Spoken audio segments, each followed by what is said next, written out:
Cowboys versus Browns, a very interesting week 1 matchup. This video is the Cowboys win this game because, the Cowboys lose this game because. Head down to the comments and fill in your answers to those 2 questions before we get started with this video. Also, go down there and rate my jacket 1 through 10. Just found it in my closet. Before you say anything, it is like 80 degrees outside, but I'm making this good luck this year. Let's go.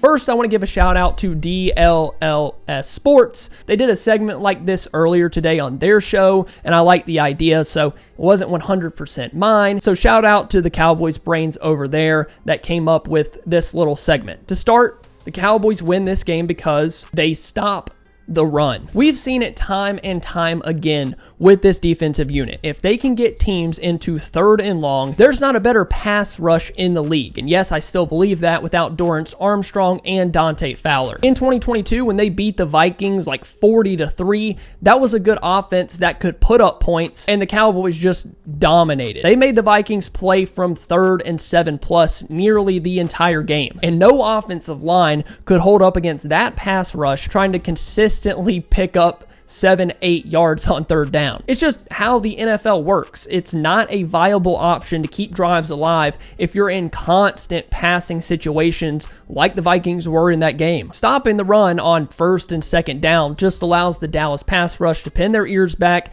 and get after the quarterback with Micah, Osa, Marshawn Nealon, DeMarcus Lawrence, and it could bother a quarterback like Deshaun Watson, who just hasn't been very good since signing in Cleveland. His accuracy, his ability to process, he's escaping out of the pocket too quick. He's just fallen off a cliff. Plus, he's been very injury prone and has yet to finish a season with the Browns. I think he's played something like 8 to 10 games. Now, we might see a completely different Deshaun Watson in this game. The Cowboys might hold the Browns to 50 rushing yards, and Watson might go out there and throw for 400 yards and 4 touchdowns and look like an MVP candidate. But I will take my chances on that happening over the Browns just running the ball for 4 straight quarters, and then we have a game that looked a lot like the Bills game from 2023 when James Cook just absolutely dominated. By stopping the run, you're going to make Watson beat you consistently, make him pick up 2nd and long, 3rd and long, and if he does air it out and completely destroys Dallas through the air,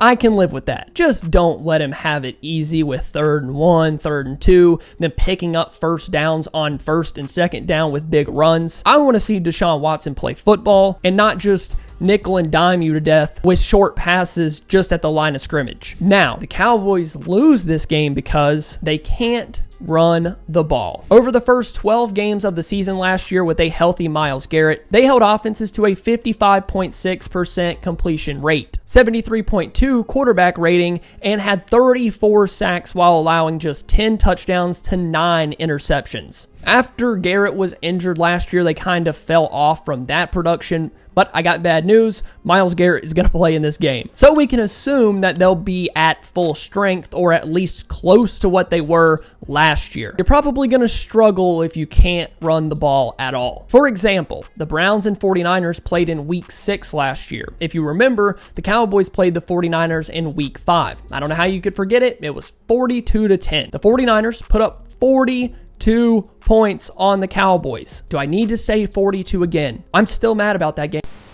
The next week, the Browns gave up 17 points to the Niners and held Brock Purdy to 12 of 27 passing for 125 yards. Christian McCaffrey averaged just 3.9 yards per carry, and Brandon Ayuk was really the only offensive weapon that San Francisco had in that game. Ayuk had 76 of the total 125 passing yards that the Niners had. Needless to say, that the defense was really good. So for the Cowboys to win this game, I'm not sure that they can really rely on just passing the ball. The corners are too good, their safeties are too good, the edges are obviously scary, and then the interior is solid with guys like Dalvin Tomlinson. The 49ers offense was pretty much shut down, and we know how many weapons that they have, and they tried all sorts of stuff to get things going in that game. And still, Purdy threw the ball 27 times and completed just 12. Oh, and he had an interception. I'm really just using the 49ers as an example because of how many weapons they have on offense, and I wouldn't say the Cowboys quite match up to that standard, but it's how you get beat. If the Browns dominate in the trenches and Dak is forced to bail the offense out